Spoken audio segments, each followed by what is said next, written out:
সবাইকে স্বাগত জানাচ্ছি নতুন একটি রেসিপি দেখার জন্য। আজকে আপনাদের সাথে শেয়ার করব ইলিশের কুরমা রান্নার সহজ একটি রেসিপি। স্বাদ গন্ধ ঠিক রেখে আজকের এই ইলিশের কুরমা রান্নার রেসিপিটি শেয়ার করছি। আশা করি আপনারা পুরো রেসিপিটি দেখবেন, আপনাদের কাছে রেসিপিটি অবশ্যই ভালো লাগবে। চলুন দেখে নিই পুরো প্রস্তুত প্রণালী। আমি এখানে ইলিশ মাছ নিয়েছি 4 পিস। মাছের টুকরোগুলোকে কিন্তু ভালো করে ধুয়ে পানিটা এখানে জড়িয়ে নিয়েছি।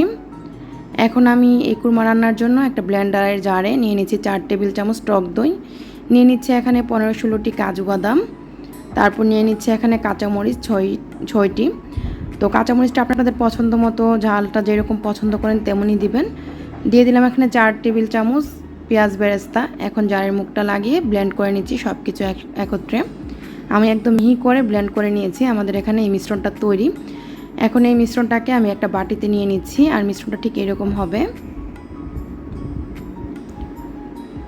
এখন আমি চলে যাচ্ছি মূল রান্নায়। চুলায় একটা প্যান বসিয়ে দিয়েছি। প্যানটা গরম হয়ে যাওয়ার পর এখানে আমি দিয়ে দিলাম 4 টেবিল চামচ সয়াবিন তেল।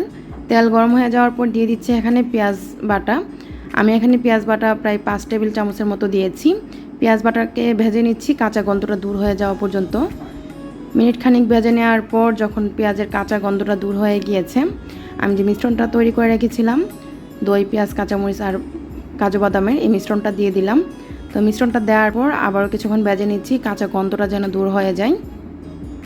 চুলার আঁচটা আমি এই পর্যায়ে মিডিয়াম আঁচে রেখে ভেজে নিচ্ছি।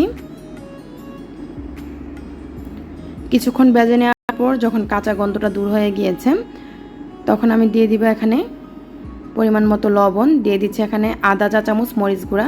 সাধারণত কুরমা রান্নায় মরিচ গুঁড়াটা আসলে যার যার পছন্দ মতো দিবেন, আর চাইলে এটা অপশনাল, না দিলেও হবে। তো আর কোনো মশলা ব্যবহার করব না, এখানে শুধু মরিচ গুঁড়াটাই আমি মশলা ব্যবহার করেছি। আর কুরমা রান্নাতে কোনো ধরনের মশলা ব্যবহার করতে হবে না। এখন আমি এখানে সামান্য পরিমাণে পানি দিয়ে দিলাম, মশলাটা যাতে পুড়ে না যায় তার জন্য। তো সামান্য পরিমাণে পানি দিয়ে মশলাটাকে একটু কষিয়ে নিচ্ছি মিনিট খানিক কষিয়ে নেওয়ার পর এখন ইলিশ মাছের টুকরোগুলো দিয়ে দিলাম। তারপর আমি এখন মাছের টুকরোগুলোকে একটু উল্টিয়ে পাল্টিয়ে দিচ্ছি, আর চুলার আঁচটা মিডিয়াম আঁচে রেখে ঢাকা দিয়ে রেখে দিচ্ছি মিনিট খানিক পর এখন আমি মাছগুলোকে আবার উল্টিয়ে দিচ্ছি, আর এইভাবে মাছটাকে আমি 2-3 মিনিট কষিয়ে নিয়েছি।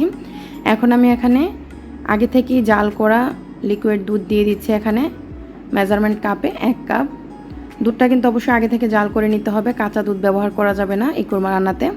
তো আমি এখানে দুধটা দেওয়ার পর নেড়েচেড়ে এখন ঢাকনা দিয়ে ডেকে রেখে দিচ্ছি চুলার আঁচটা ফুল আঁচে রেখে কিছুক্ষণ পর এই যে দেখুন ফুটে এসেছে। তো মাছগুলোকে উল্টিয়ে দিচ্ছি। মাছগুলো উল্টিয়ে দেওয়ার পর এখন ঢাকনা দিয়ে ডেকে রেখে দিচ্ছি আরও 5 থেকে 7 মিনিট। চুলার আঁচটা মিডিয়াম আঁচে রেখে 5 মিনিট রেখেছি। 5 মিনিট পর এই যে দেখুন এখন আমি একটু নেড়ে দিচ্ছি যাতে করে নিচে দিয়ে মশলাটা না লেগে যায়। তারপর আমি এখানে দিয়ে দিচ্ছি 1/2 টেবিল চামচ ঘি অবশ্যই দিতে হবে কুরমা রান্নাতে। আমি এখানে 1/2 টেবিল চামচ দিয়েছি। দিয়ে দিচ্ছি এখানে আধা চা চামচ চিনি। কুরমা রান্নায় কিন্তু অবশ্যই চিনিও দিতে হয়। অনেকেই বলেন কেন চিনি ব্যবহার করি রান্নায়, তো কুরমার আসল স্বাদ পেতে হলে চিনি দিতেই হবে। তারপর এখানে পেঁয়াজ বেরেস্তা দিয়ে দিচ্ছি প্রায় 3 টেবিল চামচ। পেঁয়াজ বেরেস্তাটা দেওয়ার পর এখন ঢাকা দিয়ে রেখে দিচ্ছি আরও 2 মিনিট পর আমাদের এখানে কুরমা রান্না কিন্তু শেষ। তো আমি একটু মাছগুলোকে উল্টিয়ে দিচ্ছি, আর উল্টিয়ে দিয়ে চুলাটা এখন বন্ধ করে দিয়েছি। আমাদের এখানে কুরমা রান্না কিন্তু শেষ। এখন আমি চুলা থেকে নামিয়ে একটা বাটিতে বেড়ে নিয়েছি। আর নিশ্চয়ই ইলিশের কুরমা রান্নার রেসিপিটি দেখেই বুঝতে পারছেন কতটা সহজে এই মজাদার ইলিশের কুরমা রান্না করা যায়। গরম ভাতের সাথে ইলিশের কুরমা হলে আর কিছুই লাগে না। অতিথি আপ্যায়নে আপনারা ইলিশের কুরমাটি রান্না করতে পারেন। দেখতেও সুন্দর হয় আর খেতেও অসম্ভব ভালো লাগে। আশা করি রেসিপিটি আপনাদের কাছে সহজ এবং ভালো লেগেছে। যদি রেসিপিটি ভালো লাগে লাইক, কমেন্ট, শেয়ার করতে ভুলবেন না। আজকের এই রেসিপিটি দেখার জন্য আপনাদের সবাইকে অসংখ্য ধন্যবাদ। সবাই ভালো থাকবেন, আমার জন্য দোয়া করবেন। আল্লাহ।